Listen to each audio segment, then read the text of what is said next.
episode of Just Onside. Hope you're all doing very well. I'm doing very well. How are you doing, Ois?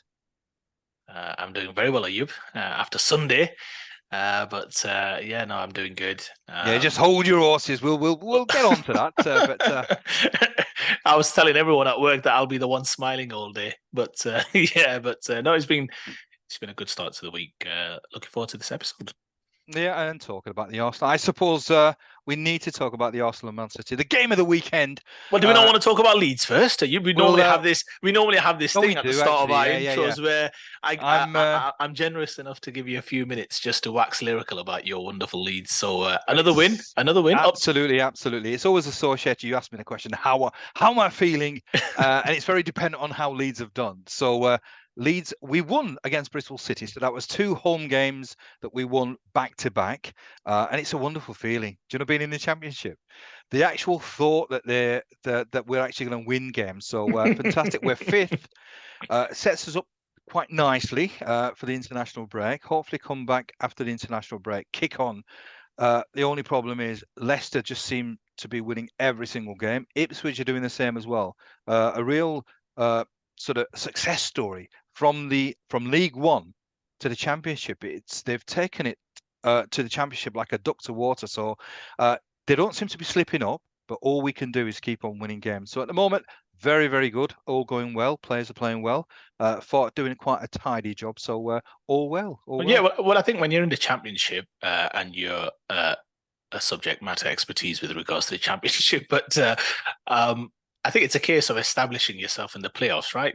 Putting as much distance between yourself and 7th in the first instance to get into the competition. Forget all that nonsense. We're going to the second spot. I agreed, but I'm just saying it's stages, right? You cover the fallback option, which is making sure that you're at least in the playoffs, and then obviously then looking to kick on. I'm sure you keep an eye on the team that's 7th and what that gap is. Knowing you, I know you do. So that's.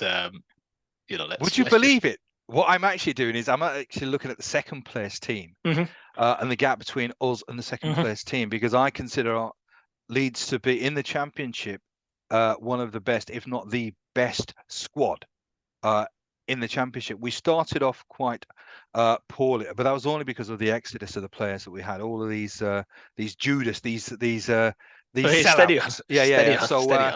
But now I consider ourselves to be really one of the best sides in the league. So I'm hoping that we're looking up rather than looking down. So quietly optimistic, but really it depends on Ipswich or Leicester slipping up. I can't see Leicester slipping up, but I potentially see Ipswich slipping up. When they slip up, we've got to be there for the kill. So all going well at this moment in time, but let's not get too carried away. This is Leeds United. And Blackburn picked up a big win as well. It was a decent performance, a decent win. But enough about the Championship. Let's talk about the Premier League. There was a mighty, mouth-watering game at the weekend.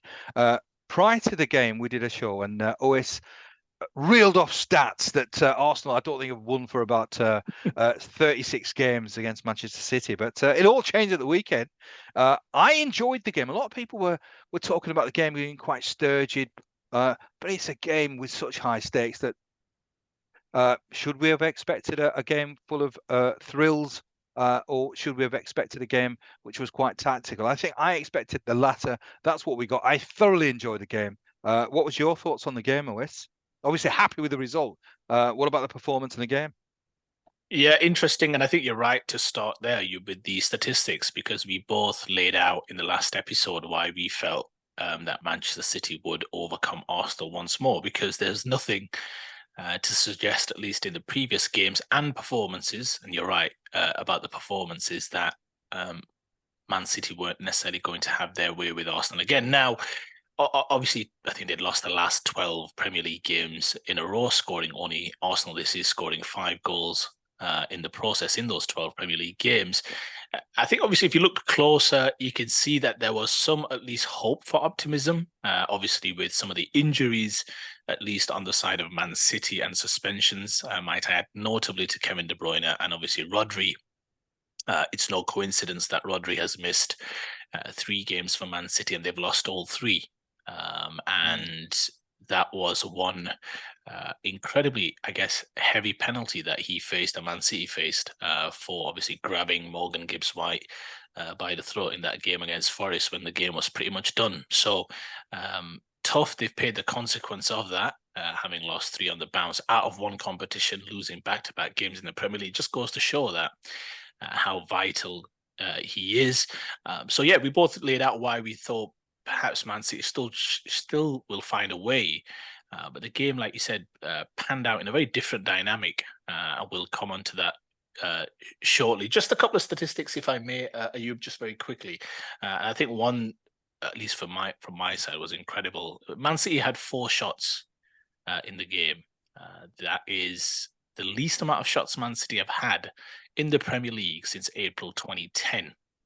So that's the lowest they've had under Pep Guardiola in the Premier League. So much kudos to Arsenal in terms of their tactics and their application in the game. In addition to that, that is the 3rd lowest this season out of any team. The only other team, and they've done it twice, to have lower shots than that is Wolves, and they've done it twice on 2 occasions. So that is, I mean, this is Man City we're talking about. They've been, from a chance creation perspective, they've just, I mean, all the games that I've watched, even the games where they've dropped points or at least not won, they've dominated. Newcastle first off in the Carabao Cup, absolutely dominant.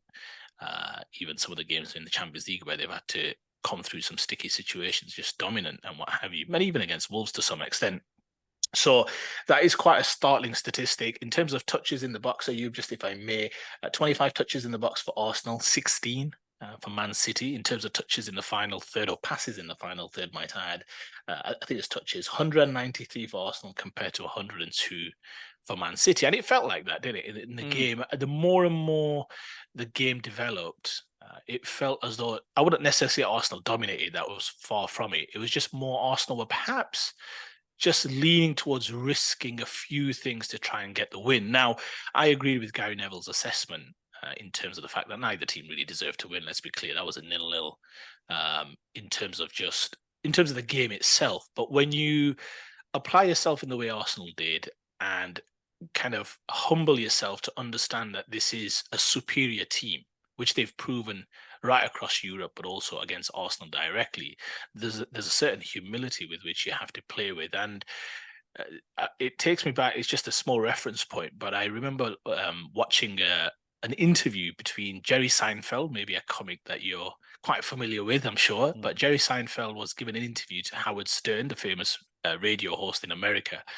And he talks about how Howard Stern was talking to him about how, what's it like for you when you're thinking about kind of comedic routines and lines of material? What's it like? Do you just apply yourself for a short period of time? And Jerry Seinfeld talks about how he says it's constant for me. I have to consistently, there's no time off when it comes to lining up material. And he talks about, and he finishes off with this line, which I thought was incredible, where he talks about how you've got to find the torture that you're comfortable with. And he was talking about how that is a tortured life for him, the fact that he's constantly thinking of material, but it's the only torture that he's comfortable with. And looking at that Arsenal performance, it was the first time and the only aspect of the Arsenal performances this year that I've asked for. And I saw it in abundance on Sunday. I've spoken about it time and time again, which is you've got to give a high premium on the other team creating chances against you. And if that means conceding offensive output and offensive risks, especially in a game against Man City,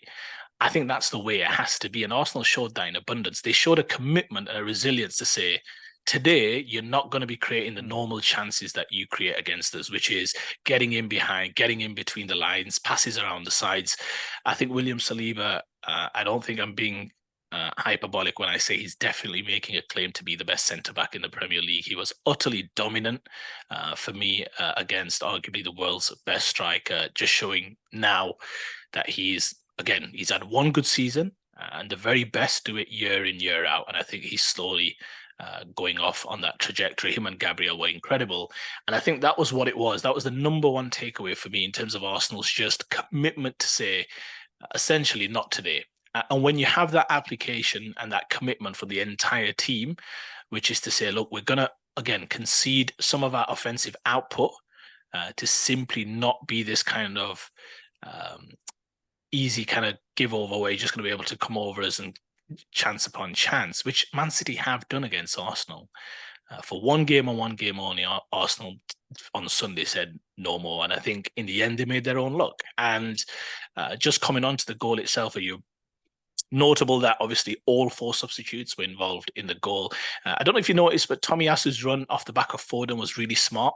He picked up this kind of inside channel. Remember, he's left back, but he picks up this kind of inside channel and he just kind of shakes off Foden, looking to his right, where he just makes this deep run. It's quite smart how he does it in terms of lulling Foden into a bit of sleep, let's say, or into a false sense of security. Partey with the long ball, perfect onto Tomiyasu's head. Havertz, much maligned Havertz, but took the ball well, slightly defended well by Ake in the first instance, but then he lays it off. And obviously Ake, unfortunate for him, but it's the old adage, if you don't shoot, you don't score. And Arsenal, again, not saying they deserve to win, I want to be fair-minded about that, but in the end, there's something to be said about the fact that they've strengthened and that all 4 substitutes combined to get the winner. So from an Arsenal perspective, again, it's the one aspect of the game, and I reiterate, that actually gave me, even if they'd somehow found a way to lose that game at the end, I was assessing it at 80 minutes, about 82 minutes,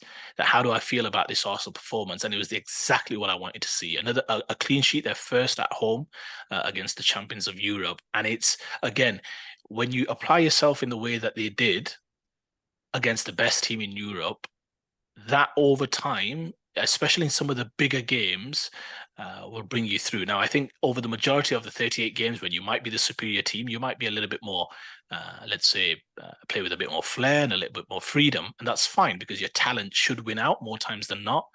But I think now in the Premier League, especially against some of the bigger teams, you have to play with the pragmatism, Ayub. You can't just be gung-ho. And I think it was that humility that Arsenal accepted on Sunday, even at home, battling the emotion of the crowd, wanting them to, and coming through some sticky early moments, as you saw with the goalkeeper, etc. I think in the end, perhaps they earned a little bit of luck. And in the end, I think if there was one team that perhaps did deserve to win, it was probably Arsenal, just on the fact that they were in the second half pushing a little bit more, committing a few more men forward. So I'll talk a little bit more. I just want to get your thoughts. But in the end, I think incredible result. It is just one game. I wouldn't read too much into it, but I think when you are a team and you've gone up against the best team in Europe, albeit they've missed a few players, and so have Arsenal, to be fair, with Saka missing out for the first time in a number of games, I think it does give you a little bit of confidence that you belong and that there is a way to beat this team, which is you have to apply yourself. There are no shortcuts. It reminds me of the great Barcelona teams that there's no other way to play against Man City. I don't think you're beating them in a game of football, in quotation marks. I think you have to make the game ugly. You have to make it scrappy. You have to get them out of their rhythm. And if you play to those margins and you play defend well, which is half of the game as well, then there are times when you'll earn a little bit of luck, and that's exactly what Arsenal did on Sunday. So many years coming, a result in the Premier League against the most dominant team in the Premier League over these previous 5 or 10 years. But yeah, I think Arsenal could take a great deal of confidence from the win. Absolutely agree. And I think you touched to put it right at the end that maybe of the two teams that Arsenal deserved, perhaps, based on effort, commitment, dedication, the victory. And I think I'm absolutely right. I mean, I disagree with Gary Neville. I think overall, Arsenal were the better side, but I think it was more the application. I love games like this. It's not the prettiest of football games, but I love it when a team is absolutely committed to the cause, every single individual. And what I was so impressed with, I mean, there was a number of players that were impressive, primarily from a work rate. Odegaard, I mean, he was running, he was pressing, and it was just impressive. It's something that you feed off. If you're a player, you feed off the energy shown by all the players. Gabriel Jesus is a wonderful attacking player, but the work that he was doing, I mean, I'd love to know the stats of what he covered in terms of distance, and a lot of it was, I mean, when Man City had the ball, he'd be just outside the 18-yard box. So every single individual there was committed to work hard, and they were all fighting for the cause. And it was perhaps the best time to play City without KDB, but KDB, he misses large chunks of the season, so it's not that unusual. But it's Rodri. You're absolutely right. It's no coincidence that the games that City have lost has been without Rodri. And it has been quite a severe penalty for that incident against Forest. But wonderful. I mean, I absolutely credit Arteta. I think he got the tactics spot on. I think he got the attitude spot on, which was key. It from the get-go, maybe a little bit of shakiness right at the start, but really once the game got I mean, I was going to use the word flowing. It never really flowed, but that played into Arsenal's hand. But really, I was so impressed by every single player that was on the pitch. You're right about the defenders, but I think every player deserves credit, and justice was done in the end. Albeit you can say it was a bit of luck with the deflection, but the team that really deserved to win was the Arsenal.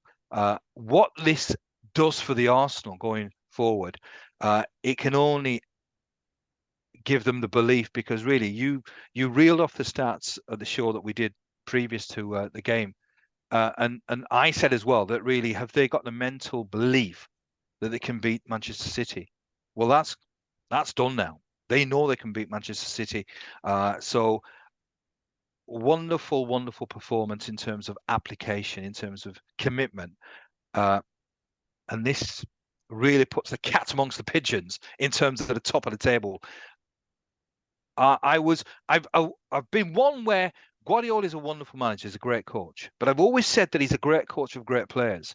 Others have vilified me for even dare to say that the great man is questionable. But this was a real indication for me sometimes where this was really where I wanted to see how great Guardiola is, because he didn't have his gun players in the middle of the park.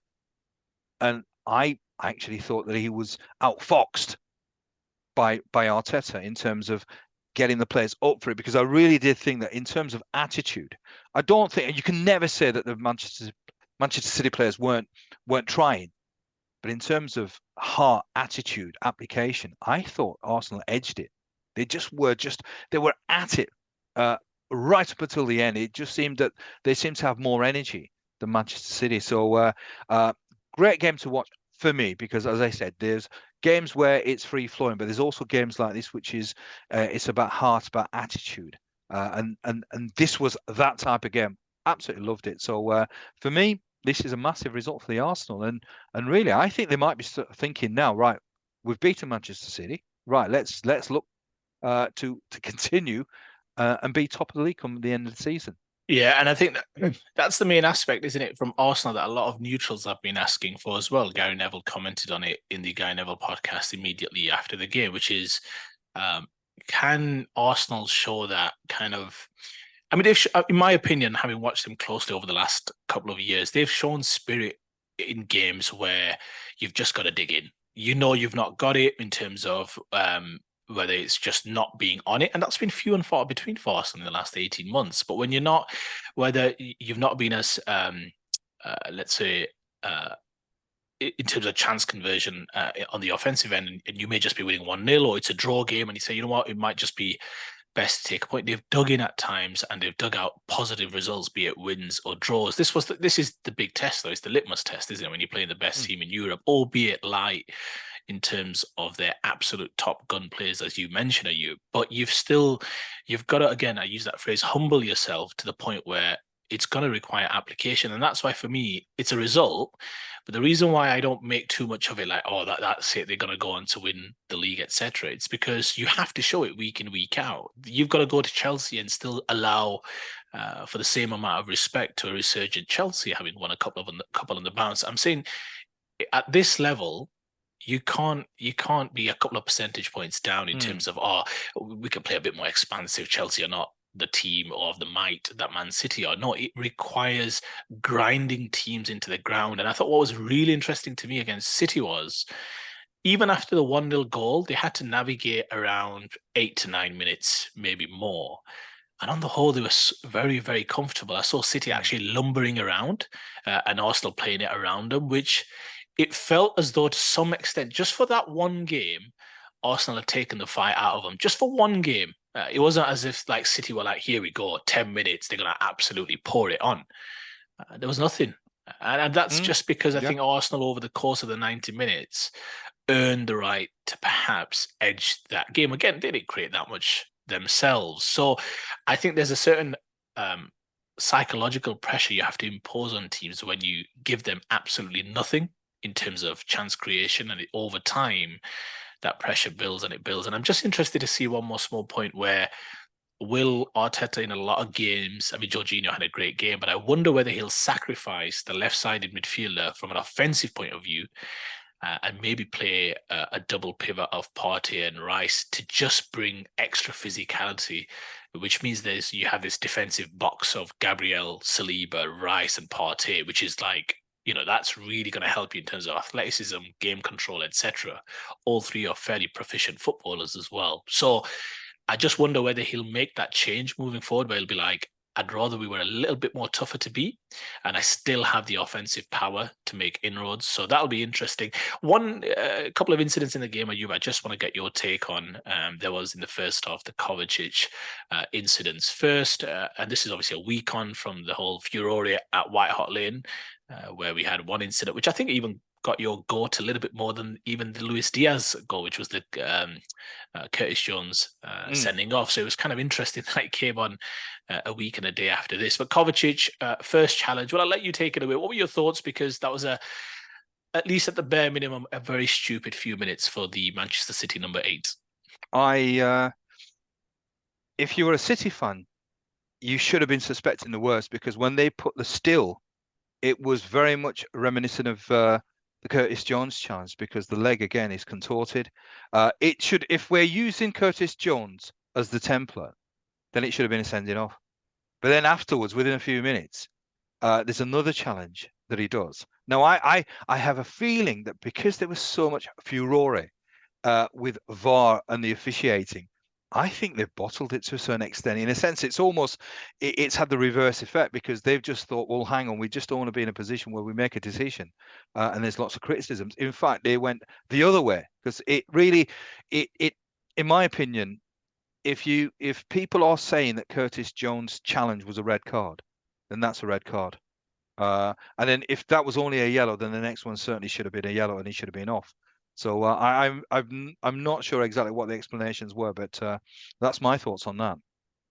Yeah, I mean, from my perspective, you'll remember my thoughts on the Curtis Jones incident. I had it as a yellow at best. And you're absolutely right, Ayub. I think you've hit the nail on the head with the reasoning. If that's Curtis Jones was in more control of his body than Mateo Kovacic was.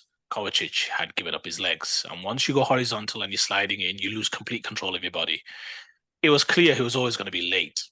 That's also the other element, which is, so it's reckless. You're endangering the opponent. Whereas Curtis Jones was an accidental trip over the ball. So I couldn't even argue how is he endangering an opponent if what he did is accidental. So that's the first thing. Kovacic was always going to be late.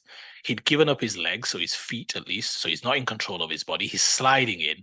And the only reason why Odegaard, I would say, survived a serious injury is because he was trying to whip her past, I think, to Ben White, which means that his foot wasn't as planted, so there was a contortion, but there wasn't. The point is, I don't believe you should be giving red cards based on consequence of injury. But what I'm saying is, I thought it was a strong yellow, maybe an orange, so to speak, and I say that in quotation marks.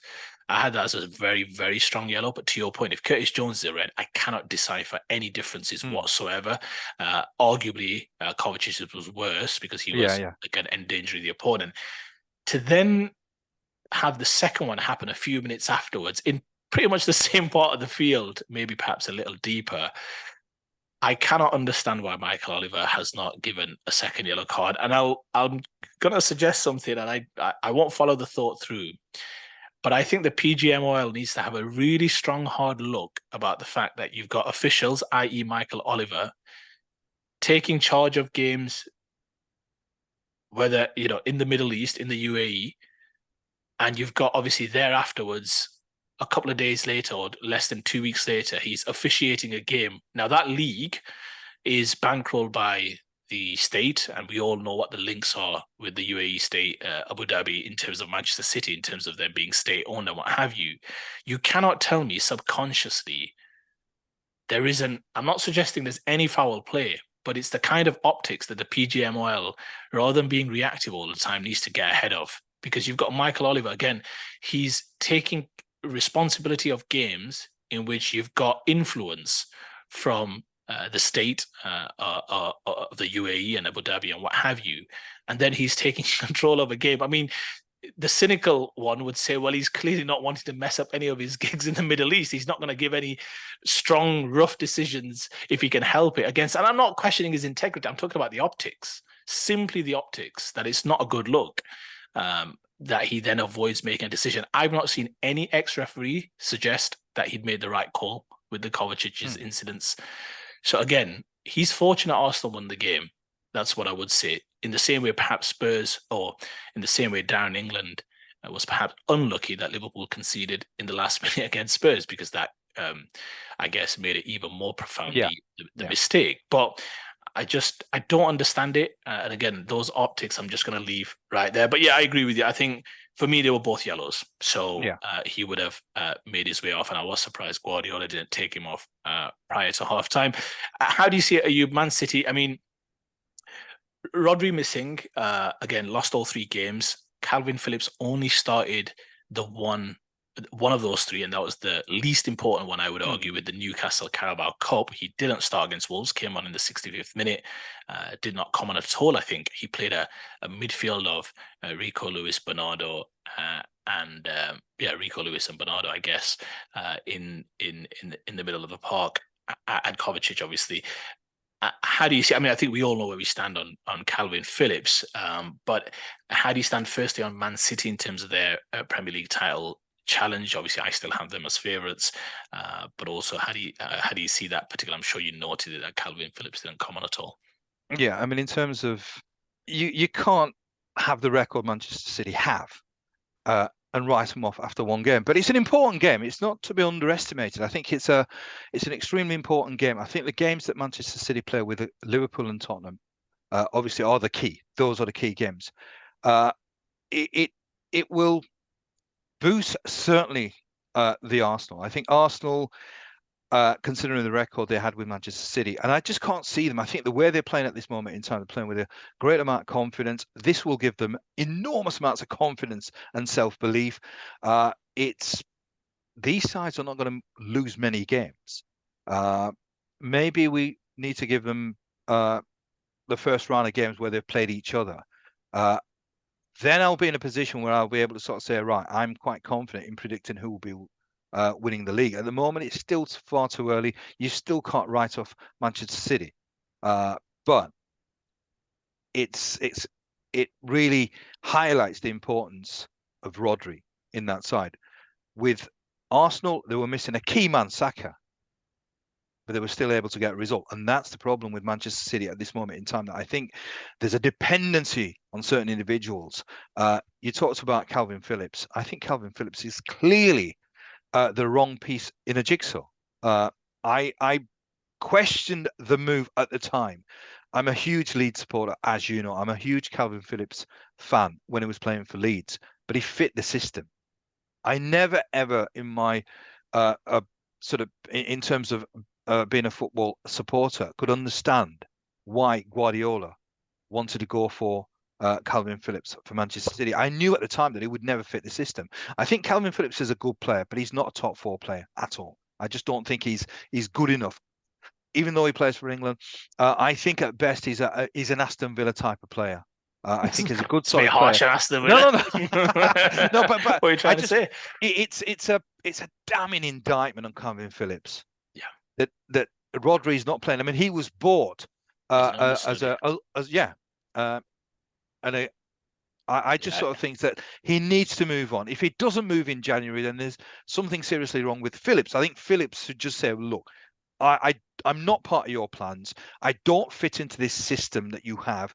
I need to move on. I need to get some game time. I mean, we had a little episode about England and players being picked for England, but not getting game time.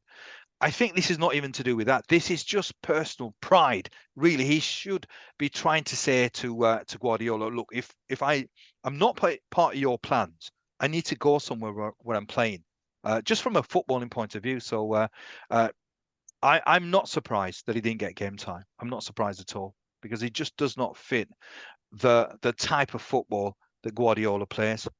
Indeed, and interesting to see Jack Grealish didn't come on as well, and he's been slightly out of favour, although Doku's been having more of an impact perhaps this season. I think Manchester City, just in conclusion, again, they've got too much equity for us to be writing epitaphs and what have you with regards to their title challenge. I think they are favourites. I did check the old bookies odds and they are still favourites for sure, but and deservedly so, because they've shown and that's the difference, isn't it? On the one hand, you look at teams like Arsenal, Spurs, and you look at their runs perhaps with skepticism, right? Which is that can they last the test of time and be there right at the end? And Arsenal went very close last year, but just came up short. Similarly, on the other hand, when you've been there and done it, and it's the reason why we give Liverpool always, in a sense, the benefit of the doubt, is because when you've got a coach and you've got pedigree and history and experience on your side, we give you perhaps more benefit of the doubt than you deserve because you've been there and done it. So I think that's only fair. I think City will be fine. They've got a difficult run of fixtures, I would say, in terms of what could be. I think they've got Brighton next, then the Manchester derby. So they'll want to. They've got some players coming back, don't they? So Rodri will be back. International break now. Stones came back in this game. Not sure where De Bruyne is in terms of his recovery, but I mean, in the end, they're Manchester City. They've got arguably the world's best coach, and they are the world's best team. So no, I think they have to struggle in a lot more games, let's say, consistently before we come to any sweeping statements about Man City. They're only 2 points off the top. So I think they deserve the benefit of the doubt. Moving on, just very quickly, in terms of some of the other games, that was definitely the highlight of the weekend's action, the two big teams from last season. But which games did you take note of this week? Maybe perhaps the events at Old Trafford. Well, yeah, I mean, we were hoping Badge would be here, but just on Badge, he's feeling a little bit poorly today, so which is surprising. I really thought that he'd be on the show today, talking about Manchester United's a great escape. But I'll talk about it very briefly, though. It was a great escape. I mean, I think they got out of jail, absolutely got out of jail. I think Brentford and Franks must be absolutely that journey back. It must have been a tortuous journey. It papers over the cracks, really. Nobody in their right mind, no United supporter in their right mind, should be optimistic after that performance. It was a dire performance. It was a poor performance, and in a sense, I suppose they got the result. But I think there's so many questions still being asked. And I don't know what the answers are for United. I really don't know what the answers are. I think Ten Hag is still struggling. I'm not sure where he.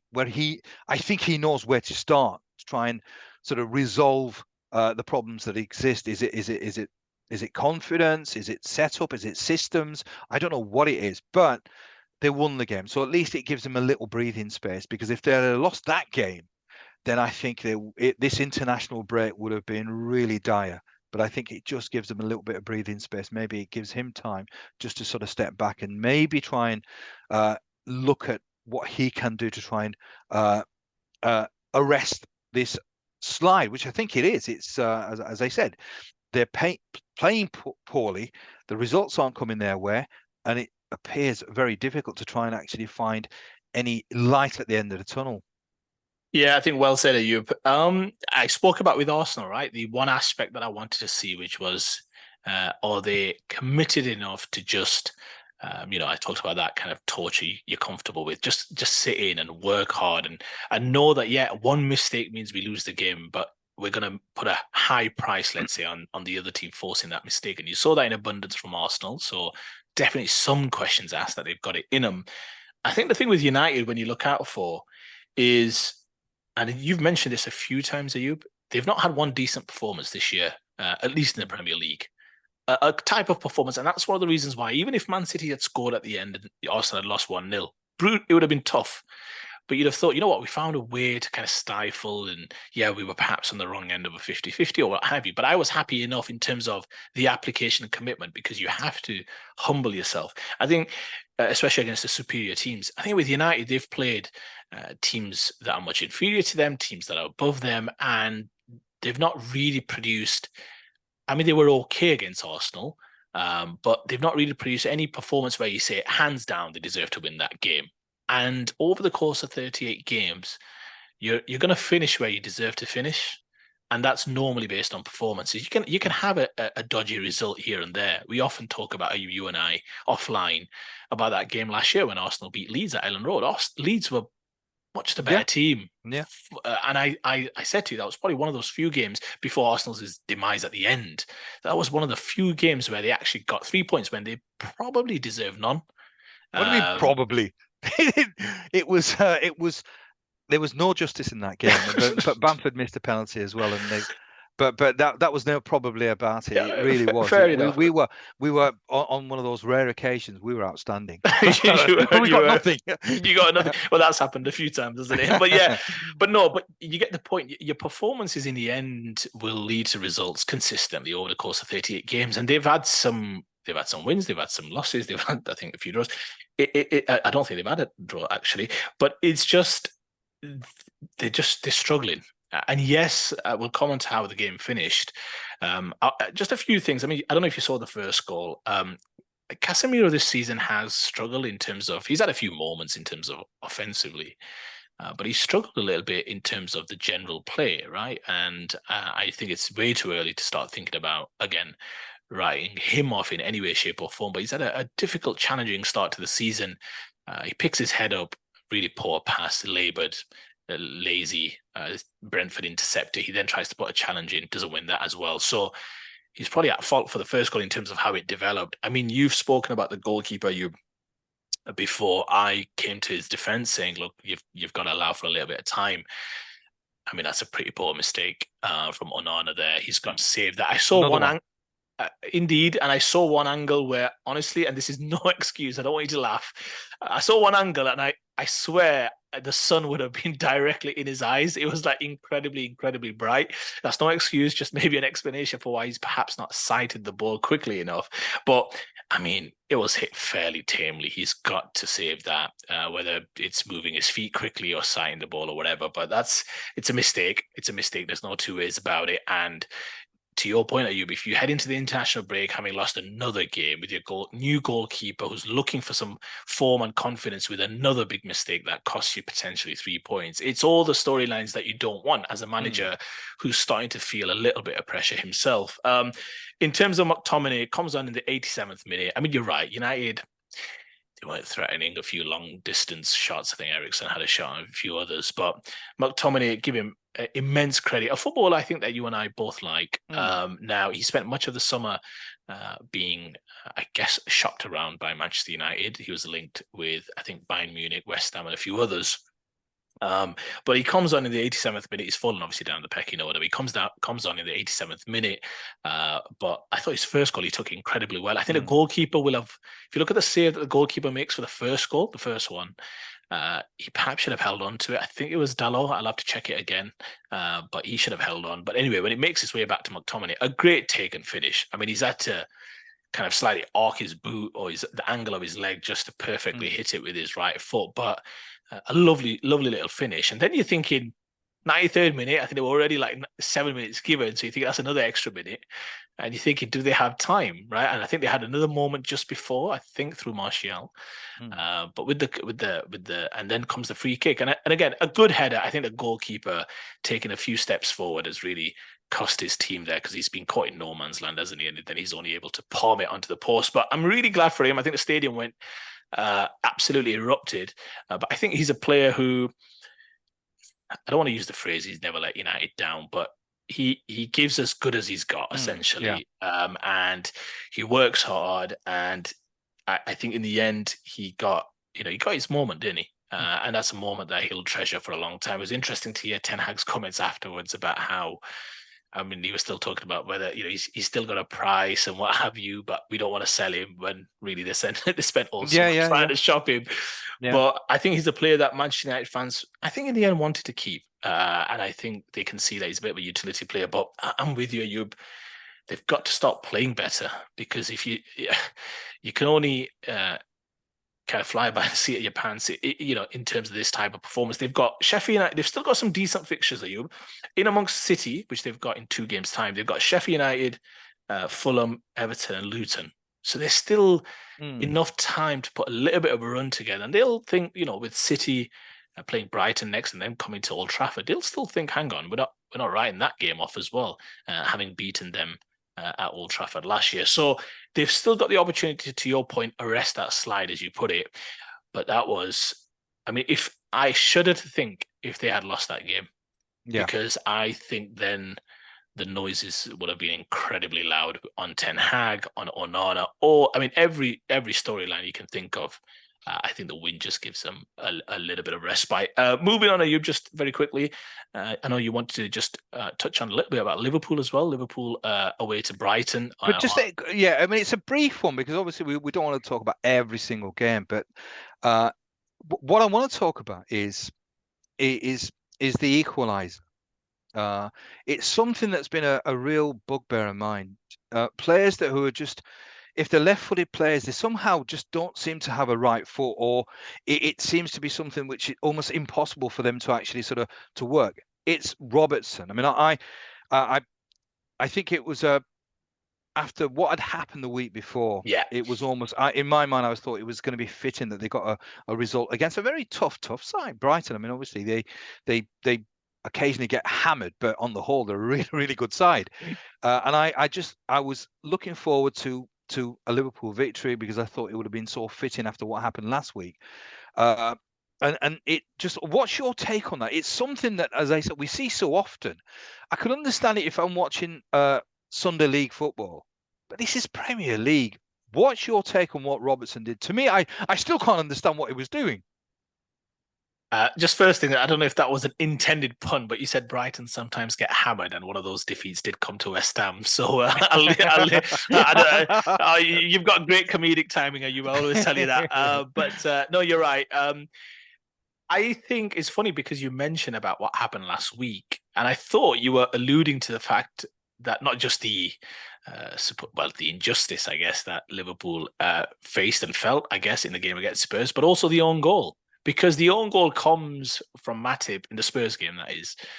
And listen, he's unfortunate. It's the dying embers of the game and what have you. But it's followed in off his shin or just above. I've not actually seen the goal again. I've only ever seen it the once with Porro flying in. But he's clearly tried to clear it with, I think, his left foot, and it's ended up. And I just think some of that maybe perhaps in Liverpool's team subconscious a little bit.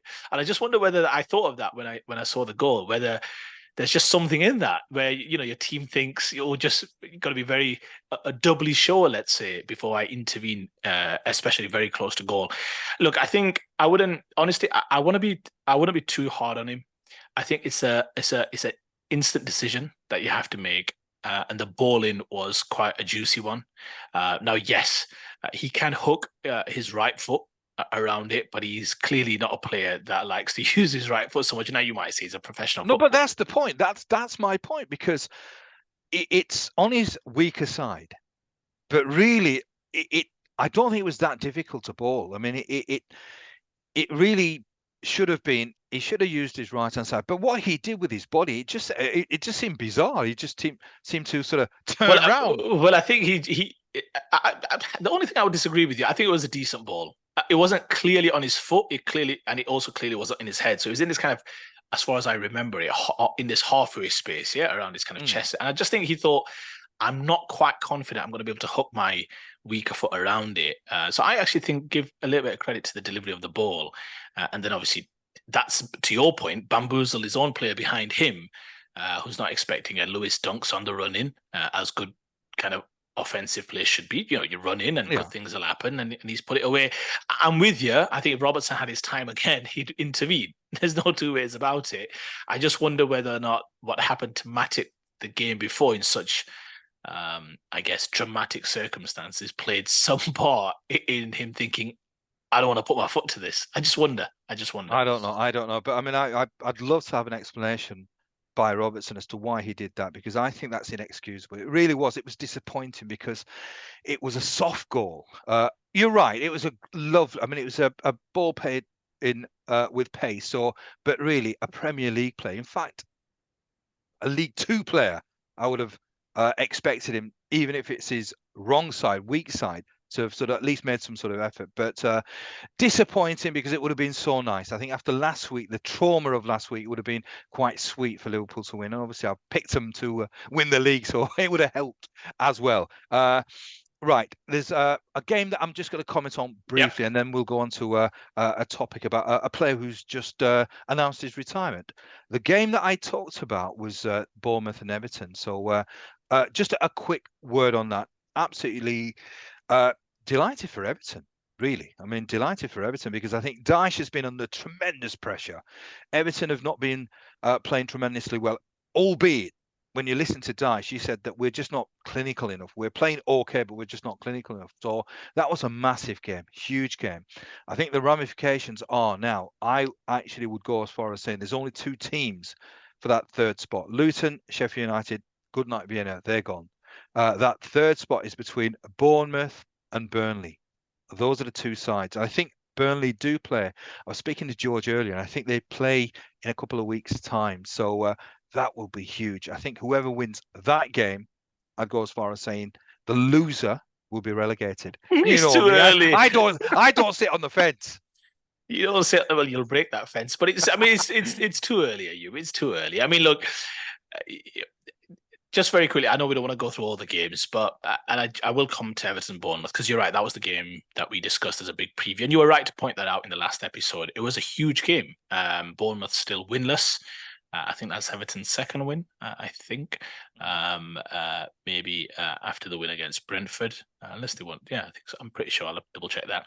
But yeah, Bournemouth look still winless. I know you've got really high hopes for their manager this season, but I'm still waiting to see what impact he will. It's not because I don't think he's a bad manager. I just think their previous manager was a good one, who'd actually proven it for them. I mean, they normally tell you, kind of show me who you are and I'll believe it. And Gary O'Neill showed them, hey, listen, I can keep you up. And they thought, no, we'll still get rid of you because we fancy maybe taking a stint down in the Championship. But anyway, we shall see if that self-sabotage comes to fruition, Ayub. And believe you me, I'll let you hear it as well. Yeah, look, Everton, big win. Bournemouth struggling. Look, bereft of ideas, bereft of conviction. He's going to have to dig in here, and they're going to have to pick up some wins somewhere. But yeah, huge win for Everton and Sean Dyche. And yeah, look, many will feel that it is down to that one spot. I think the only thing I think from a Luton perspective that they'll be disappointed with, Ayub, I'm sure you agree, is they've had the opportunity against 10 men against Wolves. They conceded the first goal. They had opportunity against 10 men against Spurs this Saturday lunchtime. And they conceded the first goal. They obviously rescued the Wolves game for a draw, but they didn't win either game. Now, in the Premier League, I mean, I don't want to say 100% because the dynamics of the game would have changed. And you're talking about elite level players. But if, say, Kovacic had been sent off in that Arsenal game, I feel confident Arsenal would have found a way. Just because the good, I know City would have dug in and what have you, but I just feel Arsenal would have found a way. But when you're down there and every point matters, and every point could matter because it's going to be tight and there's a couple of other teams struggling, you've got to take advantage of those opportunities. Ayub and Luton had some great opportunities, great chances against Spurs, and they're just not scoring enough. And if any of those chances had fallen, maybe perhaps Carlton Morris, I think he'd have put one of those away. So they'll be really disappointed they've not got another win from somewhere. Even the Burnley game, when they were just level with 7-8 minutes to go, the crowds all over it because you've just equalised. You've got about 10 minutes to go, including injured time, and then the other team goes up the other end and scores, much to George's delight. But you're right, Luton, Sheffield United feel like perhaps this might be a step too far this season. Sheffield United, really difficult injury for Chris Basham, horrendous injury, not one that I could bring myself to look at, but hearing what happened, wish him well. But yeah, it's about that 3rd spot, perhaps. Yeah, I still think let's wait and see, but I think it's too early, but I don't think there's any dead certs or 6 pointers, as you like to call them, just yet. So I think Bournemouth, them 6 pointers. Bournemouth have got time, but they need a win. There's no doubt they need a win, and they need a win sharpish. But yeah, we shall see. Okay. Right. I sort of briefly alluded to a certain player retiring or announcing his retirement. And he has been a player that has been absolutely, I mean, he's been a player that I've loved to watch. And he lit up the Premier League. Eden Hazard. What's your take on Eden Hazard's career? OS? Eden Hazard probably represented the style of play and the type of play in the Premier League that I myself have not seen, perhaps, or he did some things on the pitch that I've not seen before or after. And what I mean by that is this kind of winger. I mean, yeah, they're all different type of players, right? So I'm going to class him as a winger, but let's say Salah, it's a different mold. Salah's a little bit more, he's more a goal scorer, he's more selfish, he's a bit, and I mean that in a good way. He's a little bit more greedy for goals, but Hazard, in terms of dribbling, physicality, in terms of being able to bounce, he was always the most foul player in the Premier League. You couldn't get close to him. A man who suffered from a few ankle issues and what have you, but just incredible, just in terms of his balance, left foot, right foot. One of the greatest dribblers in the Premier League of all time. Won a couple of Premier Leagues with Chelsea. Obviously, he had an incredible start to his career with Lille. A couple of Young Player of the Years, broke into that team at a record age, 17 years of age. Young Player of the Year twice, Player of the Year once in the year that they did the domestic double. But this is, I mean, a player at the peak of his powers was just, you couldn't defend against him. Left foot, right foot, could go inside, outside, score from distance, score from inside the penalty box. You remember the famous goals. I think he scored one crack against, I think it was Stoke, left foot, right foot, top corner against Spurs. Many goals that he scored and assists, but he could just dribble past players for fun. Always played with a smile on his face, never took himself too seriously. One of the things they often spoke about was his perhaps lack of training application. They said he was one of the worst trainers ever, but we used to allow for it. I think John Obi Mikel tells this story many times where he goes, he was a horrendous trainer, but like come Saturday afternoon, he'd win you games week in, week out. So incredible play. I'm really disappointed in terms of how it's worked out for him. I think to have to retire at 32 when a lot was promised when he left for Real Madrid, he thought he's really going to hopefully win stuff. Then, yeah, he's got a Champions League on his record, but he didn't obviously play a significant part in that. So, yeah, an incredible player. A shame as to how it's ended. A great player for Belgium as well. You'll remember famously that run they had into the World Cup. And I think if they had, unfortunately, a lot of Belgians, Dennis reminds me of this all the time, but if they had gone through France in that semi-final, then perhaps they would have gone on to win that World Cup. But that was that time, the so-called golden generation that's perhaps come to an end for them. KDB, perhaps that last strand, let's say, for them. He's probably got one more big tournament in him for sure. But incredible player, a player that you, as the old cliche goes, you'd pay good money to watch. Yeah, a shame. Because I remember when he came into the Premier League. So incredible player, incredible talent. And I think he will go down as a Premier League great. He should do. I think you've summed it up. I can't really add much more to that. He was an absolute pleasure. I think to watch, it's football at its purest. And I think in a sense, that's the type of footballer he was. I'm not sure how committed he was in terms of wanting to win things. Now, obviously he went to Real Madrid. And I think training is always something that I look at. Do you know, players, Ronaldo is, he epitomizes that really he's not just a player that plays on the park. He trains to make sure that he is the best version of himself. And I think that was the issue with Hazard. Hazard was an entertainer. I think if you asked him what he was an entertainer. And it sort of fell apart really when he went away from Chelsea. And I don't know whether it's partly self-inflicted. I don't know how hungry he was to be the best player that he possibly could be. Because to me, if you don't train hard, that it reflects to me, or it indicates to me that perhaps that fire in the belly isn't quite there.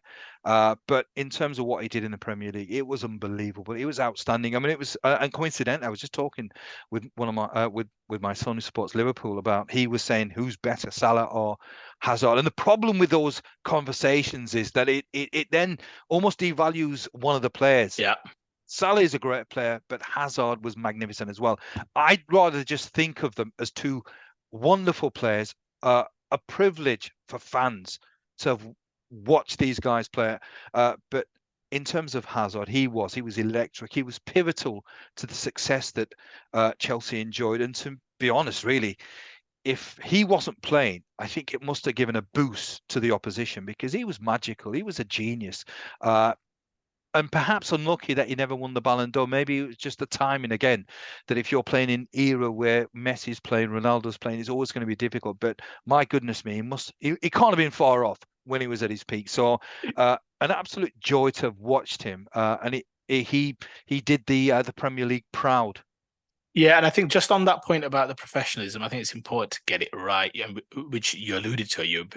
He wasn't necessarily the best trainer. Now, how much impact that had when he got some of the injuries that he had, especially at Real Madrid, that's the question. And that's difficult to quantify or count on in terms of what that impact was. But of course, it makes a difference if you're absolutely looking after yourself and what have you. Well, I think today is not the day, I guess, to focus on that. What I would, to your point, focus on is the fact that it's a bit of a shame as well for the fact that he is such a talented player, such a world-class player, that his career had to end the way it did in terms of at the age of 32. And maybe that's a sign in terms of perhaps, again, certain challenges and what have you. But obviously he picked up some horrendous injuries. One of those, unfortunately, inflicted by a fellow Belgian, Thomas Meunier. But he just never could recover, could he? For whatever reason. And that's unfortunately the thing in many sports, I don't know if you agree, but there are stories in every sport, aren't there, about careers shortened or injuries, kind of shortening the careers of many greats. The Brazilian Ronaldo springs to mind. Although he had an incredible career, you think what it could have been had he not had some of those knee issues and what have you. So just an incredible player, 32, but in terms of the Premier League, he will go down as a Premier League legend, and I don't think there's any real question about that. Yeah, absolutely. And a fitting way to end the show, talking about a great. So that's it from us. It's the international break, so not sure when the next episode's going to drop. But before we go, do the usual. Please smash a like, share with as many people as you can, subscribe if you haven't, drop in a comment. We'd love to hear from you guys. And thank you, as always, for the support. So on that note, don't stray off.